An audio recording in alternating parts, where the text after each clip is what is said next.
മറിയ നമ്മുടെ കോടനാട് എന്നാണ് വരുന്നത് അല്ലേ? അല്ല സോറി, കോടനാടല്ല, കുട്ടമ്പുഴയുടെ മുത്താണ്. ഇങ്ങനെയൊന്നുമില്ല, അവരാണ് മുത്ത്. ഓക്കെ, ആദ്യം ഡോക്ടർ ജർമ്മനിലേക്ക് വന്ന് കയറിയപ്പോൾ എന്താണ് ഫീൽ ചെയ്തത്? അന്ന് എനിക്കൊരു എക്സ്പീരിയൻസ് ചോദിക്കാൻ പറ്റിയിട്ടില്ല. ഇപ്പൊ ഏറ്റവും പറയുന്ന ഒരു ഹാഫ് പോർഷൻ കഴിഞ്ഞിട്ട് നമ്മൾ B1ലേക്ക് എൻറോൾ ചെയ്യാനായിട്ട് തയ്യാറായിട്ട് നിൽക്കുകയാണ് അല്ലേ? ക്ലാസ് തുടങ്ങിയിട്ടില്ല, A1A2 പ്രശ്നം പോകുന്നതേ ഉള്ളൂ. സോ ടുഡേസ് കോൺവൊക്കേഷൻ, ആ ടൈമില് സർട്ടിഫിക്കറ്റ് വാങ്ങുന്ന ടൈമില് how you feel? Actually proud yourself?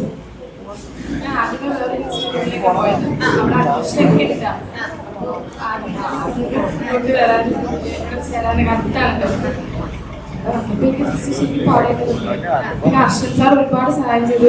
Arshan sir നന്നായിട്ട് ബെനിഫിറ്റ് ചെയ്തു.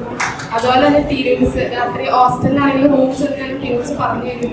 പക്ഷേ എനിക്ക് ഫസ്റ്റിൽ എനിക്ക് പോയായിരുന്നു. ടീംസ് ഒരുപാട് സഹായിച്ചു. അർഷൻ സാറും എക്സ്ട്രാ ടൈം എടുക്കാൻ വേണ്ടിയിട്ട് സാർ ഒരുപാട് എടുത്തു. ഒരു ഫസ്റ്റ് കയറിയപ്പോൾ അർഷൻ സാറിന് അത്രയ്ക്ക് ഇഷ്ടപ്പെട്ടത് കൊണ്ട് ഫസ്റ്റ് കയറിയപ്പോൾ ഒരു മടുപ്പായിരുന്നു അരുൺ സാർ വന്നപ്പോൾ. പിന്നെ അതിന് മെറിലംസ് വന്നപ്പോൾ മിസ് നന്നായിട്ട് ഹെൽപ്ഫുള്ളായിരുന്നു. ഞങ്ങൾക്ക് മിസ് നന്നായിട്ട് പഠിപ്പിച്ചു. ഞാൻ ആബ്സെൻ്റ് ആയി കഴിഞ്ഞാൽ മിസ് അന്ന് ചെയ്ത ആക്ടിവിറ്റീസ് ഒക്കെ എനിക്ക് മിസ് വാട്സപ്പിൽ സ്റ്റേജിൽ കയറി ചെയ്യണം.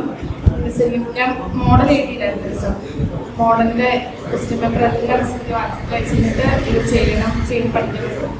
സ്ട്രൈക്കിന് മിസ് ഒരുപാട് സഹായിച്ചു. അതുപോലെ മിസ് പ്രകടന പിന്നെ എനിക്ക് കുറച്ച് വിച്ച് സാർ എക്സാമിന് ഞാൻ മോഡൽ വിച്ച് സാർ നന്നായിട്ട് സഹായിച്ചു. നല്ലൊരു മെൻറ്റേഴ്സ് എല്ലാം അടിപൊളിയായിരുന്നു. നല്ലൊരു എക്സ്പീരിയൻസ് ആണ്. റെഗുലേറ്റ് ചെയ്യുന്നുണ്ടോ ജർമ്മൻ ലാംഗ്വേജ്? അതായത് ഡോയ്ഷ് പഠിച്ച് ജർമ്മനിയിൽ ഹൗസ് ബിൽഡിംഗ് ചെയ്യാൻ പോകണം എന്നുള്ള ആഗ്രഹത്തോട് ഡോക്ടർ ജർമ്മനിയിൽ വന്നെത്തിയിട്ട് ആ ഒരു അംബീഷനിലേക്ക് എത്താൻ പറ്റില്ല, അല്ലെങ്കിൽ ഡോക്ടർ ജർമ്മനിയിൽ വന്നത് കൊണ്ട് റിഗ്രഷൻ അങ്ങനെ എന്തെങ്കിലും ഉണ്ടോ? നല്ല സമയം കയറിപ്പോകാൻ പറ്റുന്ന ഡൗട്ടായിരുന്നു. എനിക്ക് കയറിപ്പോയാൽ